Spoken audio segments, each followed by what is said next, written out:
I used to think I knew what love looked like. 4 years of marriage, and I really believed we had something real. Not perfect, nothing ever is, but real. The kind of partnership where you trust the other person to have your back, no matter what. Where you don't keep score, where you build something together. Looking back now, I'm not sure she ever saw it that way. We didn't have kids yet. At the time, I thought that was temporary, something we'd get to when the time was right. Now? I thank God every single day that we didn't. No children caught in the crossfire. No innocent lives destroyed by what was coming. I worked a decent corporate job, nothing glamorous but stable. Good benefits, enough to keep us comfortable while she figured things out. That's what she called it, figuring things out. What it actually meant was sitting at home, scrolling through Instagram, pretending she was building some kind of personal brand that never materialized into a single dollar. I didn't push her. I wasn't one of those husbands who needed his wife to work. If she wanted to take time, fine. But it wasn't the lack of ambition that bothered me. It was her friend. Or more specifically, it was Jessica. Jessica. God, I hated that woman from the moment I met her. Loud, manipulative, entitled, the kind of person who thrives on drama because her own life is so empty she needs to feed off everyone else's. She had an opinion about everything and a solution for nothing. And my wife, she worshipped her. Every single time my wife came home from hanging out with Jessica, there was a fight. Without fail. Suddenly I was controlling for asking where she'd been until 2 a.m. I was boring for wanting quiet evenings at home instead of expensive girls' nights out. I was financially abusive for questioning why she needed a $500 spa day when we were supposed to be saving for a house. The pattern was so obvious it hurt. Jessica was poison, and my wife was drinking it willingly, cup after cup. But about 6 weeks ago, something shifted. My wife became distant, cold. She stopped looking me in the eye when we talked. She stopped laughing at my jokes. Hell, she stopped laughing at all. Her phone became an extension of her hand, always face down on every surface, always out of reach, always locked. She started going out more, always with Jessica, she said. Late nights, vague excuses. We're just catching up, she'd tell me. Jessica's going through something, she'd explain. I need girl time, she'd insist. And then the intimacy stopped. Completely. She'd turn away from me in bed, claiming she was tired or stressed or just not in the mood. Weeks went by. Then a month. I stopped trying. What was the point? I didn't confront her. I didn't beg. I didn't play the jealous husband, demanding answers and making a scene. Instead, I watched. I observed. I started asking myself the one question every husband dreads. Is she cheating? One night, she came home at 2 a.m. I was still awake, sitting in the dark living room. She stumbled through the door, reeking of wine and cologne. Cologne that sure as hell wasn't mine. She didn't even look guilty, just annoyed that I was still up. That's when I made the decision. The next morning, I called a private investigator. Cost me $3,500 up front. I didn't hesitate. I didn't second guess. I needed the truth, and I needed it airtight. Evidence that couldn't be explained away or gaslit into oblivion. For the next 4 weeks, I played the role of the oblivious husband. I smiled. I cooked dinner. I asked about her day.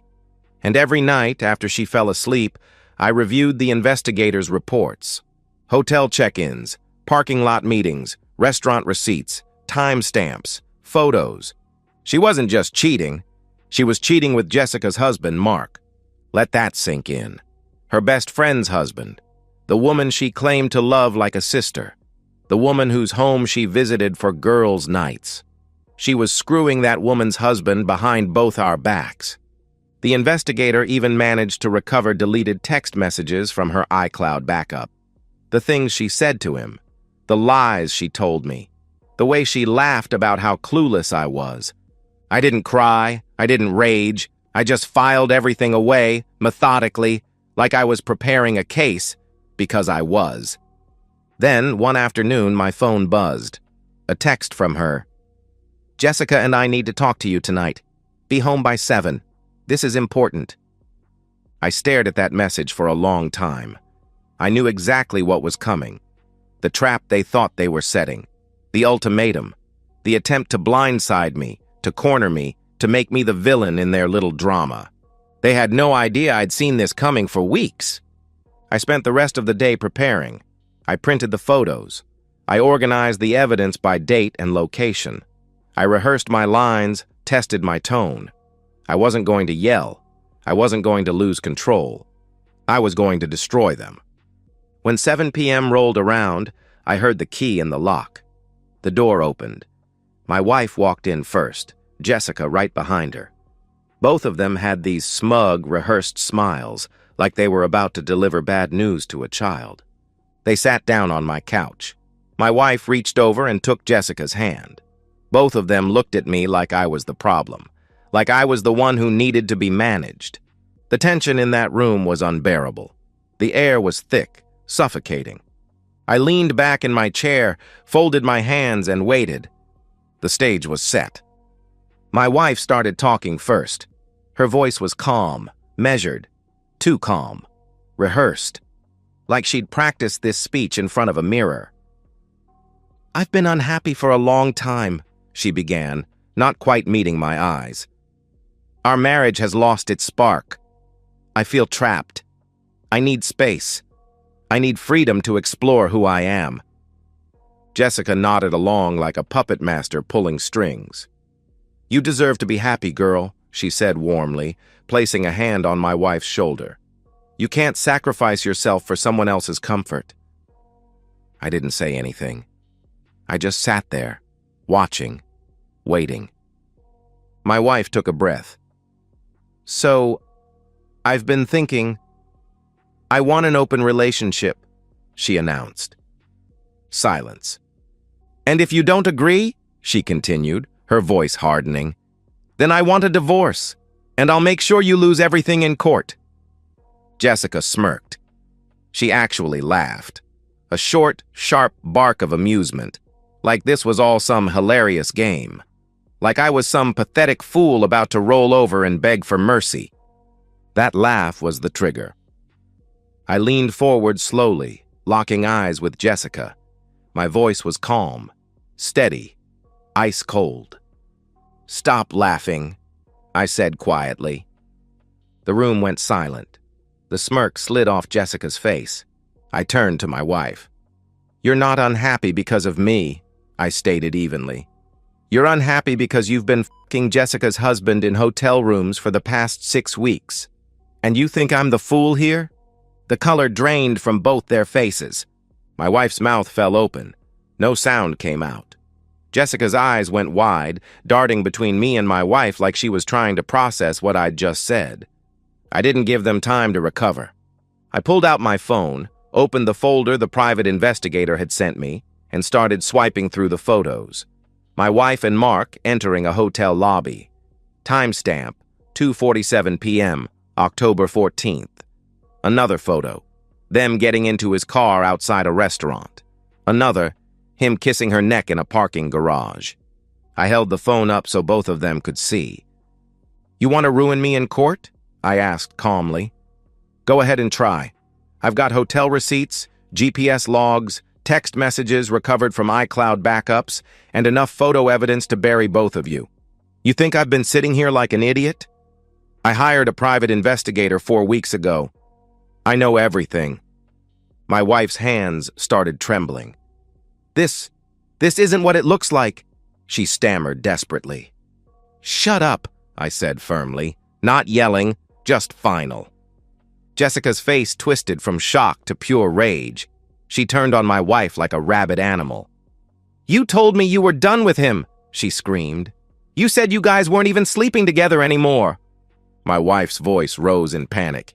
"It was a prank! Baby, I swear to God it was just a prank!" she pleaded, looking at me with wide, terrified eyes. "Jessica thought it would be funny to see how you'd react." "A prank!" Jessica exploded, her voice shaking with fury. "You've been screwing my husband!" Jessica lunged at my wife, slapping her hard across the face. I didn't move. I just sat there and watched. Watched the friendship implode in real time.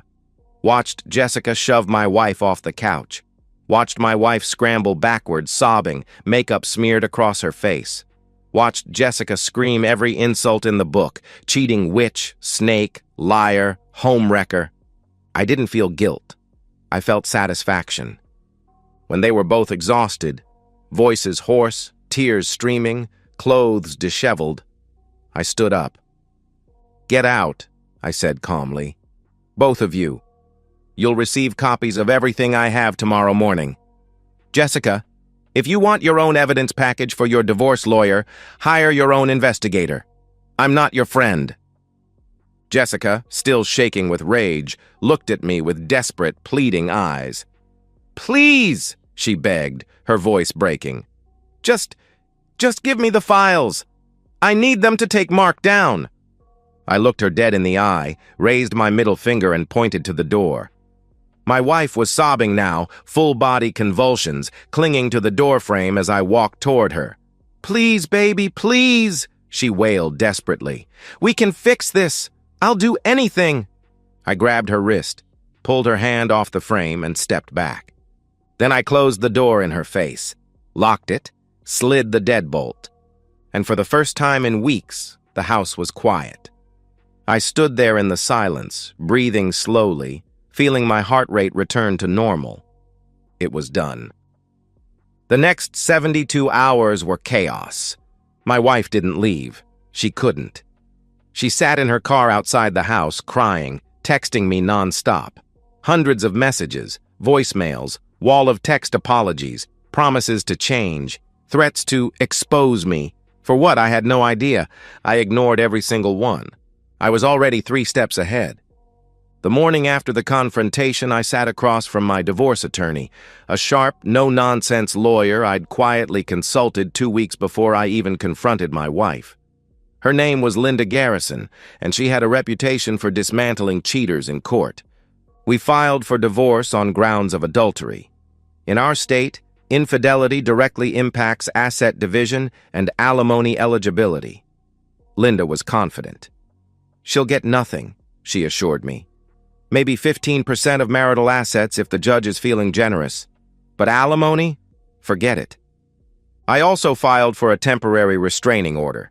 My wife's constant presence outside my house, the unhinged messages, the veiled threats. It was more than enough for the court to grant an emergency order. She was legally barred from coming within 500 feet of me or the house. Violation meant immediate arrest. 2 days later, a sheriff's deputy showed up at her car and handed her the papers.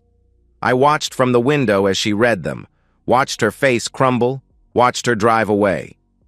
With nowhere else to go, she called her parents. They already knew. I'd sent them the evidence the same night I confronted her, not out of cruelty, out of necessity. I knew she'd spin the story, play the victim, claim I was the abuser, the controller, the one who drove her to this. So I got ahead of it. Her father, a retired Marine with zero tolerance for dishonesty, disowned her over the phone. "You made your bed," he told her coldly, according to what she texted me later. "Now lie in it." Her mother, heartbroken but firm, echoed the same sentiment. My wife tried to stay with Jessica next. That door was slammed even harder. Jessica was in her own meltdown, filing for divorce from Mark, packing her bags, and publicly blaming my wife for seducing her husband. As if Mark had no agency. As if he wasn't a grown man who made his own choices. But Jessica needed a villain, and my wife was the easiest target. The two women who'd been inseparable for years now hated each other with nuclear intensity. My wife ended up in a cheap motel on the edge of town. No job, no money, our joint accounts had been frozen per Linda's advice. No friends, no family.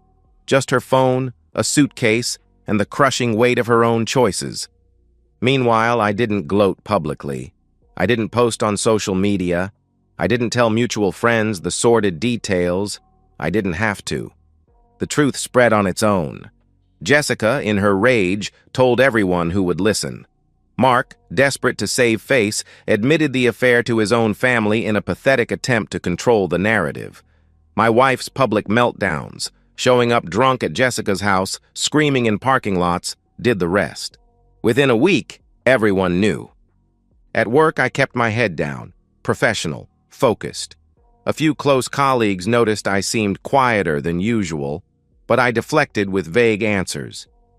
Just dealing with some personal stuff, I'd tell them. I'll be fine. One night, my phone buzzed with a text from an unknown number. I hope you're happy. You destroyed my life. I stared at the message for a moment, then typed back, No, you destroyed your own life. I just made sure everyone knew about it. I blocked the number. A few days later, another text came through, this time from Mark. It was long, rambling, pathetic.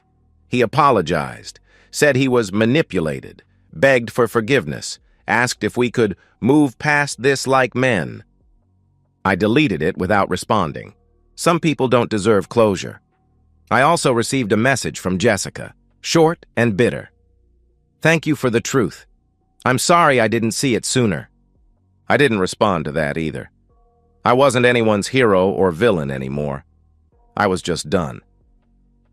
One evening, I went through the house and gathered the last of my wife's belongings, old clothes, books, cheap jewelry, trinkets.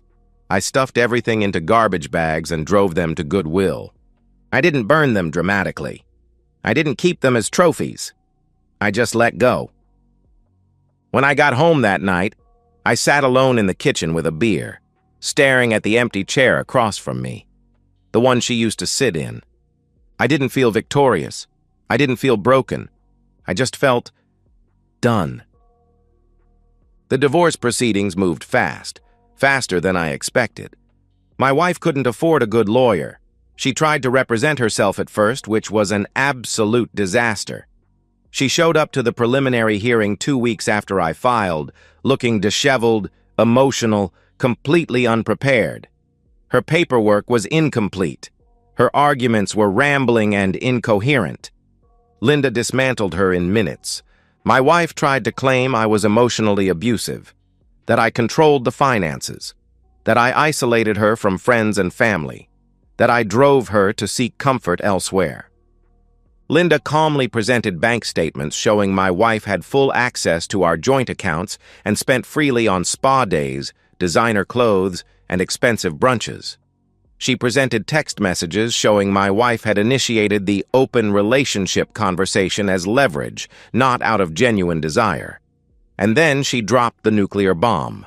The private investigator's full report, hotel receipts, GPS logs, photos, text messages. The judge flipped through the evidence with a stone face.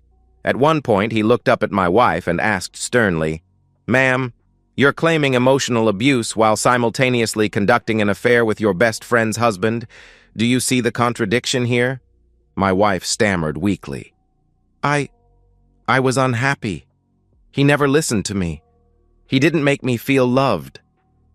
The judge cut her off immediately. "Your feelings don't justify infidelity," he stated flatly. "Move on." I sat in the back of the courtroom and watched her credibility evaporate in real time. The final settlement came down 3 weeks later. It was brutal for her. No alimony. Adultery disqualifies her in our state. 15% of marital assets. I kept the house, the car, the retirement accounts, the savings. Responsible for her own legal fees. Restraining order extended for 1 year. She left the courthouse in tears, looking 10 years older than she had 2 months ago. I left in silence. But the fallout didn't stop there. Jessica's divorce from Mark was even messier. Mark, desperate to salvage his reputation, threw my wife under the bus in his own court filings. He painted her as a manipulative seductress who pursued him relentlessly. It was pathetic. Grown man playing the victim. But it worked. Jessica's lawyer tore him apart financially. Mark lost his house, lost his car, lost half his retirement, and lost all credibility with his own family. Meanwhile, my wife became a pariah. Mutual friends ghosted her. Her social media was flooded with accusations and insults. People she'd known for years called her a homewrecker, a liar, a fraud. She deleted all her accounts within a week, just vanished from public view. I heard through the grapevine that she'd moved to another city, living with a distant cousin, working some low-wage retail job just to make rent. No more spa days, no more luxury brunches with Jessica, no more pretending she was an influencer, just survival. I felt nothing. Not pity, not satisfaction, just a quiet, hollow sense of closure. One evening, about a month after the divorce was finalized, I got another message from Mark. Long, rambling, desperate. He apologized again. Said he understood if I hated him. Asked if there was any way we could move forward. I deleted it without reading past the first line. Then I got a message from Jessica. I know you probably don't want to hear from me, but thank you. For the truth. I'm sorry I didn't see what she was sooner. I stared at that message for a long time. Part of me wanted to respond, to tell her I didn't blame her for my wife's actions, to tell her I hoped she found peace. But I didn't, because the truth is, Jessica played her part too. She enabled my wife. She encouraged the worst parts of her. She fed the entitlement, the selfishness, the delusion. Maybe she didn't know about the affair, but she knew my wife was lying to me, and she didn't care. So I deleted that message too. A week later, I boxed up the last remnants of my old life. Wedding photos, anniversary cards, a framed picture of us on our honeymoon, smiling like we had the whole world ahead of us. I didn't burn them. I didn't throw them away in anger. I just put them in a box, taped it shut, and stored it in the attic. Out of sight, out of mind.